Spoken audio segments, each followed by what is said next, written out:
नमस्कार दोस्तों, मैं वैभव हंसराज आपका स्वागत करता हूं तक्षशिला ट्यूटोरियल के ऑनलाइन चैनल पे। दोस्तों हम लोग बात कर रहे थे क्लास 11th के चैप्टर नंबर 4 गति के नियम, जिसमें हम लोग लेक्चर 4.5 तक कंप्लीट कर चुके थे। लास्ट लेक्चर में 4.5 में हमने कुछ क्वेश्चंस देखे थे और आज हम लोग लेक्चर 4.6 में उसी के आगे कंटिन्यू करेंगे। दोस्तों 4 क्वेश्चन तक लास्ट सेशन में हो गए थे। क्वेश्चन नंबर 5 से आज हम लोग इस सेशन की शुरुआत करेंगे। तो दोस्तों देखिए, पांचों क्वेश्चन में क्या बोल रहे हैं, एक पिंड सड़क पर मीटर पर सेकंड की चाल से खिसकता हुआ 50 मीटर की दूरी तय करने पर विराम में आ जाता है। ठीक, मतलब कोई एक पत्थर है या कोई भी पिंड है, कुछ भी मान लीजिए, वो एक सड़क पर फिसल रहा है। ठीक है, फिसलता हुआ 50, ये देखा गया कि जब उसने 50 मीटर की दूरी तय कर ली है, उसके बाद वो क्या हुआ, विराम में आ गया, मतलब वो रुक गया, उसका वेग 0 हो गया। ठीक है, ओके। फिर कह रहे हैं घर्षण गुणांक ज्ञात कीजिए। ठीक, चलिए देखिए, ये शॉर्ट टाइप क्वेश्चन के नजरिए से इंपॉर्टेंट है। ठीक है, ज्यादा मार्क्स में नहीं आएगा क्योंकि ज्यादा लेंदी भी नहीं है। ठीक है, तो लेकिन है अच्छा क्वेश्चन। सबसे पहले यहाँ पे हमको ये निकालना होगा, देखिए ये तो उसका प्रारंभिक वेग हो गया ना, प्रारंभिक वेग शुरुआत में वो 10 मीटर पर सेकंड के वेग से चल रहा था, प्रारंभिक वेग हो गया। अंतिम वेग लास्ट में वो जाके रुक गया, लास्ट में 50 मीटर की दूरी तय करने बाद वो रुक गया, तो अंतिम वेग 0 हो जाएगा। कितनी दूरी तय किया, 50 मीटर की दूरी तय किया। अगर हमको कुछ भी करके ये पता चल जाए कि त्वरण क्या होगा, ठीक है, एक्चुअल में अब आप खुद सोचिए, वस्तु का वेग पहले 10 मीटर पर सेकंड था, बाद में वो वेग घटकर 0 हो गया। अब बताइए, वस्तु का वेग घट रहा है, पहले 10 था, बाद में 0 हो गया। तो जब वस्तु का वेग घटेगा तो वस्तु में त्वरण होगा या मंदन, वस्तु में मंदन होगा। मंदन का मतलब होता है ऋणात्मक त्वरण। जब हम लोग गाड़ी चलाते हैं और एक्सेलरेटर लेते हैं तो गाड़ी की स्पीड बढ़ जाती है, तो एक्सेलरेटर लेते समय गाड़ी की स्पीड बढ़ रही है, मतलब उसमें त्वरण उत्पन्न हो रहा है। ठीक, जब हम लोग ब्रेक लगाते हैं तो गाड़ी की स्पीड धीमे धीमे करते हुए 0 हो जाती है, हम बिल्कुल रुक जाते हैं। ठीक है, तो उस स्थिति में क्या है, हमारा जब हमने ब्रेक लगाया तो वहां पे वेग परिवर्तित हो रहा है लेकिन वेग घट रहा है, तो इसलिए वहां पे मंदन होता है। ठीक, वो होता है मंदन। मंदन मतलब ऋणात्मक त्वरण, आप ऐसा समझ सकते हैं। ठीक है, तो सबसे पहले मुझे वो निकालना होगा कि इसका मंदन क्या है, तब हम लोग आगे कुछ बढ़ सकते हैं। तो क्या लिखेंगे कि पिंड की गति के लिए न्यूटन की गति के तीसरे नियम से जरा v² = u² + 2, a की जगह में -a रख रहा हूं। ठीक है, क्यों, क्योंकि a क्या है, मंदन है, ए मंदन है। ठीक है, ए मंदन है, इसलिए निगेटिव चिन्ह लिया गया है। ठीक, चलिए भाई, अब यहाँ पे सारी वैल्यू रखने से पहले एक बार इसको थोड़ा सिंप्लीफाई कर लेते हैं। ये हो जाएगा v² = u² - -2as। ठीक, अब चलिए यहाँ पे मुझे क्या निकालना है, ए निकालना है, तो खैर चलिए वैल्यू रख लेते हैं पहले। अंतिम वेग तो 0 है ना, लास्ट में वो विराम अवस्था में आ रहा है, लास्ट में वो विराम अवस्था में आ रहा है, मतलब अंतिम वेग 0 है। तो यहाँ पे v क्या होता है, अंतिम वेग होता है वो 0, u क्या होता है, प्रारंभिक वेग होता है। प्रारंभिक वेग क्या था, वो 10 मीटर पर सेकंड के वेग से चल रहा था ना, मतलब प्रारंभिक वेग शुरुआत में वो 10 मीटर पर सेकंड के वेग से चल रहा था, तो प्रारंभिक वेग हो गया इसका 10।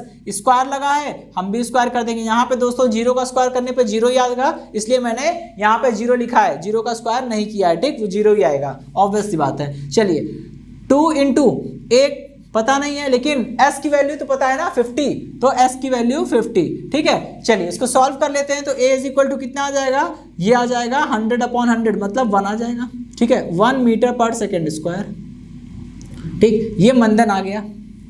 चलिए भाई, मंदन। ठीक, अब क्या करेंगे, अब इस पे घर्षण गुणांक निकालते हैं। ठीक, तो सड़क पर पिंड फिसल रहा है, तो सड़क पिंड को गति करने से रोकेगी, और रोक ही तो रही है, तभी तो देखिए, अगर हम मान लीजिए कोई वस्तु गति कर रही हो, अगर कोई वस्तु गति करती है, हम उसकी गति का विरोध करते हैं, तो उसका वेग धीरे धीरे कम होते होते लास्ट में 0 हो जाएगा। यहां भी तो ऐसे ही हो रहा है, तो सड़क पिंड को फिसलने से रोक रही है, तो धीरे धीरे पिंड का वेग कम होते होते लास्ट में 0 हो जा रहा है और वो वस्तु या वो पिंड रुक जा रहा है। ठीक है, तो ठीक है, सड़क द्वारा पिंड पर आरोपित घर्षण बल कितना हो जाएगा, ये हो जाएगा Fs = μs × r।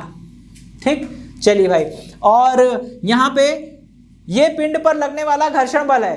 अगर हम न्यूटन की गति के दूसरे नियम की बात करें, तो न्यूटन की गति के दूसरे नियम में कहा गया था कि किसी भी वस्तु पर लगने वाला बल, चाहे वो बल वस्तु के वेग को बढ़ा रहा हो, चाहे वस्तु के वेग को घटा रहा हो, मतलब वो बल चाहे तो त्वरण उत्पन्न कर रहा हो या मंदन उत्पन्न कर रहा हो, ठीक है। वस्तु पे लगने वाला बल वस्तु के द्रव्यमान और त्वरण के बराबर होता है, मतलब त्वरण के गुणनफल के बराबर होता है, ठीक है। तो यहाँ एफ की जगह क्या रख देंगे हम लोग, m into A is equal to यहाँ पे म्यू एस इंटू आर, मतलब तल के द्वारा वस्तु पर लगने वाला अभिलंब प्रतिक्रिया, और सड़क पिंड पर उतनी ही प्रतिक्रिया बल लगाएगी जितना पिंड अपने भार के बराबर बल लगा रहा होगा सड़क पे। पिंड अपने भार के बराबर बल लगाएगा सड़क पे, सड़क भी उस पर उतना ही प्रतिक्रियात्मक बल लगाएगी, यानी आर का मान कितना है, m इंटू जी के बराबर हो जाएगा, जहां m क्या है, गुटके का द्रव्यमान है या पिंड का द्रव्यमान है, ठीक है। m से m देखिए कटेगा दोस्तों, ठीक है। यहां से mu S is equal to कितना हो जाएगा, ये आ जाएगा a अपॉन में g,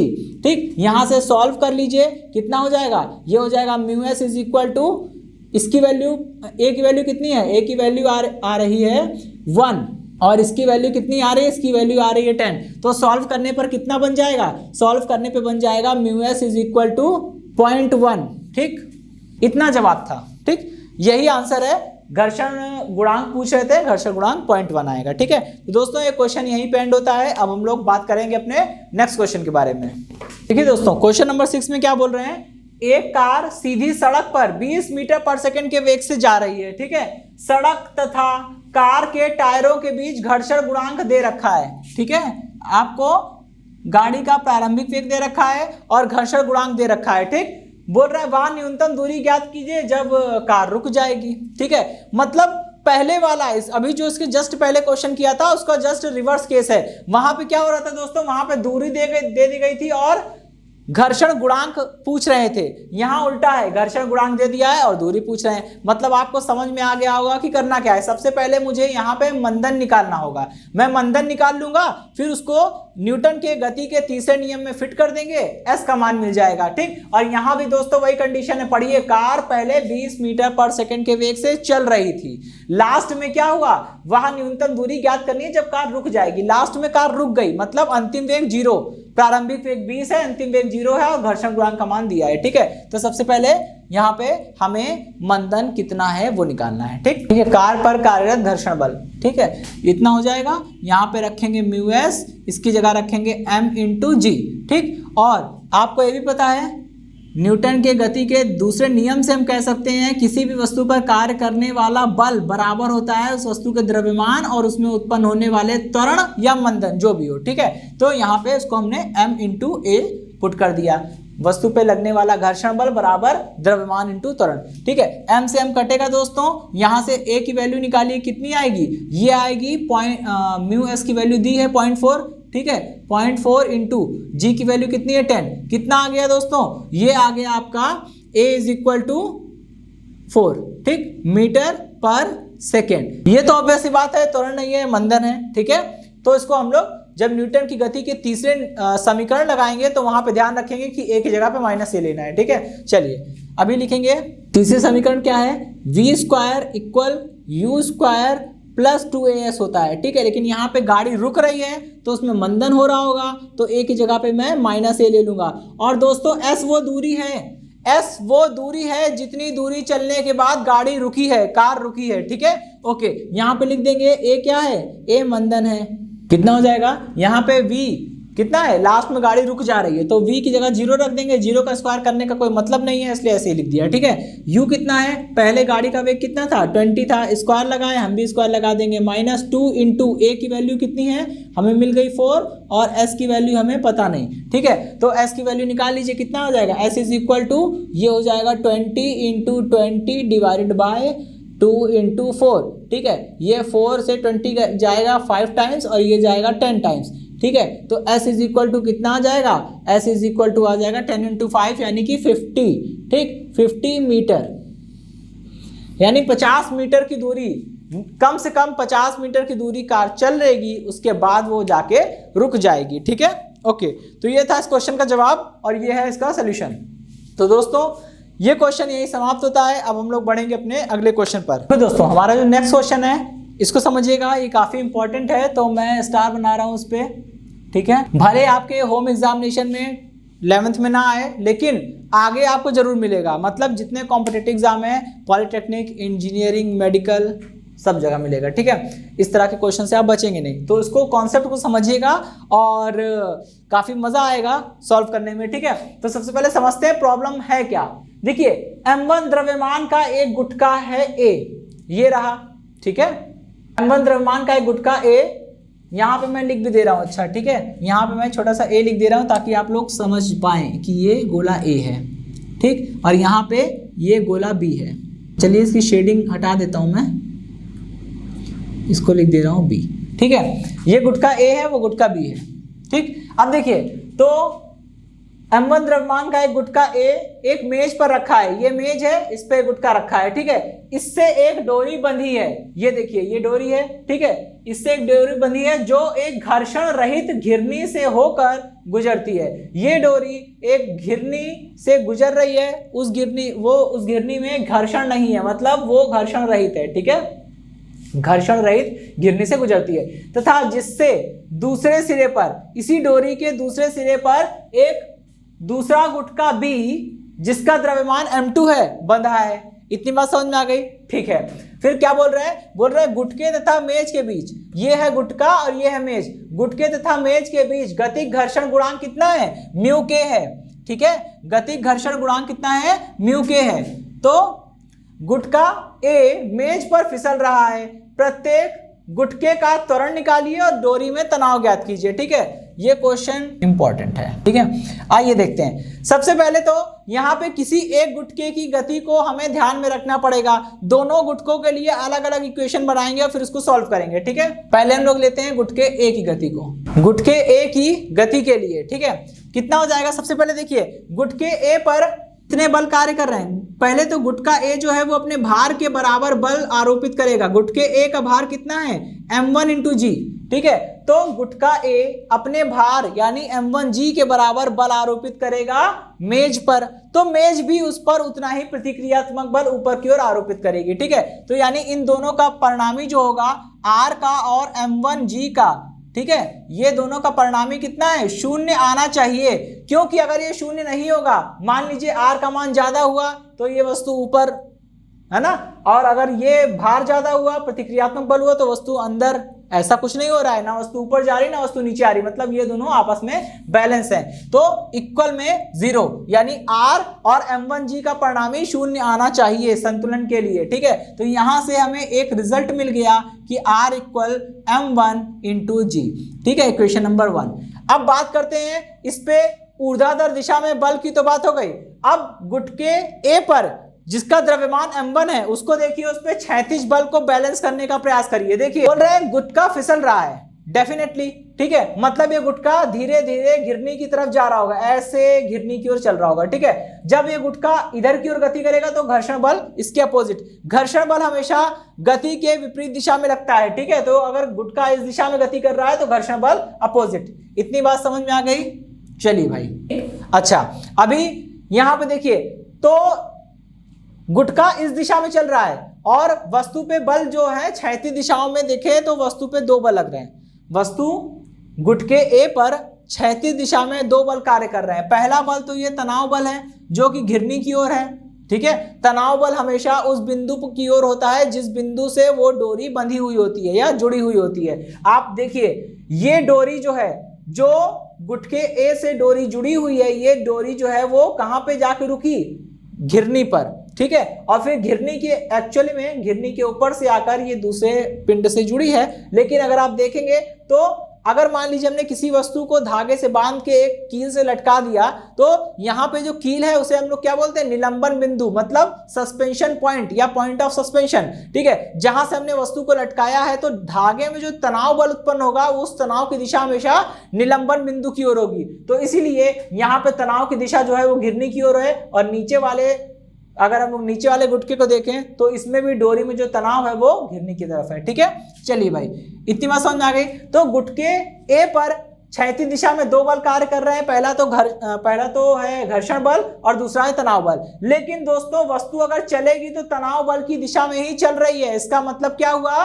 कि वस्तु में तनाव बल जो है वो ज्यादा है, घर्षण बल कम है, तभी तो वस्तु आगे जाएगी। अगर घर्षण बल ज्यादा होता तो वस्तु पीछे आ जाती, ऐसा नहीं हो रहा है। ठीक है, तो यहाँ पे क्या लिखेंगे, लिखेंगे T तथा Fs का परिणामी पिंड को गति प्रदान करता है। यदि गुटके ए में त्वरण स्मॉल ए हो तब क्या होगा भाई, टी माइनस एफ एस करेंगे तो क्या मिलेगा, तो उसको बल मिलेगा। और यहाँ पे दोस्तों हम लोग फिर से न्यूटन की गति का दूसरा नियम लगाने वाले हैं। भाई वस्तु पर क्षैतिज दिशा में जो दो बल कार्य कर रहे थे, अलग अलग दिशाओं में, आपको मैंने बताया भी था कि अगर किसी वस्तु पे दो बल कार्य कर रहे हो, दोनों की दिशा जस्ट अपोजिट हो, एक दाएं हाथ की ओर एक बाएं हाथ की ओर, तो आपको इनका परिणामी निकालना है। तो क्या करिए, ज्यादा वाले में से कम वाले को घटा दीजिए। और कैसे पता चला कि टी का मान ज्यादा है, भाई अगर वस्तु चलेगी और चल रही भी है, इस क्वेश्चन में चल भी रही है, तो वस्तु अगर चल रही है तो देखिए टी की दिशा में चल रही है ना, एफ एस की दिशा में तो चल नहीं रही। इसका मतलब वस्तु पे लगने वाला बल टी यानी तनाव बल जो है वो ज्यादा है in comparison to F S. ठीक है, तो टी में से एफ एस घटाएंगे तो जो आया वो क्या है, परिणामी बल है। और न्यूटन ने कहा था किसी वस्तु पे लगने वाला परिणामी बल एफ जो होता है वस्तु के द्रव्यमान और त्वरण के बराबर होता है, मतलब द्रव्यमान और त्वरण के गुणनफल के बराबर होता है। तो यहाँ पे गुटके ए की बात कर रहे हैं, तो गुटके ए का द्रव्यमान कितना है, m1, और उसमें त्वरण ए है। यदि गुटके ए में त्वरण स्मॉल है, ठीक है, त्वरण ए है, ठीक, तो इतना आ गया। अच्छा, अभी क्या करेंगे, अभी हम इसको थोड़ा सा सिंप्लीफाई कर सकते हैं। ठीक है, हम इसको ऐसा लिख सकते हैं कि टी माइनस, यहाँ पे एफ एस को हम लोग लिख सकते हैं म्यू एस इंटू आर, ठीक, म्यू एस इंटू आर, और यहाँ पे is equal to m1 into A हो जाएगा। ठीक है, m1 इंटू ए हो जाएगा। ठीक, चलिए भाई, और इसको थोड़ा सा और सिंप्लीफाई कर सकते हैं। क्या बन जाएगा, ये बन जाएगा T minus mu S M, ये आर है, आर मतलब मेज के द्वारा गुटके ए पर लगने वाला प्रतिक्रियात्मक बल, वो तो गुटके ए के भार के बराबर होगा, m1 इंटू जी के बराबर होगा, is equal to m1 into a. ठीक, ये इक्वेशन नंबर 2 हो गई। ठीक, अब यही काम करेंगे गुटके बी के लिए। ठीक है, गुटके बी की गति के लिए जरा गुटके बी पर विचार करिए। गुटके बी पर क्षैतिज दिशा में कोई बल नहीं है, देखिए ना कोई बल इस दिशा में है ना कोई बल इस दिशा में है। गुटके बी पर केवल बल है तो वो ऊर्ध्वाधर दिशा में। नीचे की ओर बल कार्य कर रहा है m2 इंटू जी, यानी कि गुटके बी का जो भार है, भाई किसी भी वस्तु का भार हो वो हमेशा नीचे की ओर होता है, तो गुटके बी का जो भार है m2 इंटू जी वो नीचे की ओर होगा, और डोरी में तनाव ऊपर की ओर है। और आपको पता है अगर ये पूरा सिस्टम मोशन करेगा तो गुटका बी नीचे आएगा और गुटका ए घिरनी की ओर भागेगा। तो अब आप समझ जाइए, यहाँ पे फिर से वही काम होने वाला है। वस्तु पर दो बल लग रहे हैं, एक नीचे एक जस्ट ऊपर, दो बलों का परिणामी निकालना है। तो क्या करेंगे, जब दो बल अपोजिटली डायरेक्टेड हो, एक दाएं हाथ की ओर एक बाएं हाथ की ओर, या फिर जैसे समझ लीजिए एक यहाँ नीचे की ओर है एक ऊपर की ओर है, इन दोनों का, ये दोनों बिल्कुल एक दूसरे के अपोजिट हैं। ठीक है, और इन दोनों बलों का परिणामी निकालना है। तो क्या करेंगे, ज्यादा वाले में से कम वाले को माइनस करेंगे। कौन ज्यादा कौन कम, इसका निर्धारण कैसे करेंगे आप खुद समझिए। अगर ये सिस्टम गति करता तो ये गुटका भी नीचे आता, और जब गुटका भी नीचे आ रहा है मतलब नीचे की ओर लगने वाला बल ज्यादा है, क्योंकि अगर ऊपर वाला बल ज्यादा होता तो ये पूरी वस्तु ऊपर की ओर चली जाती ना, ऐसा नहीं हो रहा है, वस्तु नीचे आ रही है, इसका मतलब m2g का मान ज्यादा है और t का मान कम है। तो m2g ज्यादा वाले बल में से कम वाला बल घटाएंगे तभी उनका परिणामी आएगा। ठीक है, तो घटाइए जरा, कितना हो जाएगा, m2 इंटू जी माइनस का t कितना हो जाएगा, ये हो जाएगा, ये आ जाएगा। इनका जो परिणामी है वो उसको गति प्रदान करेगा।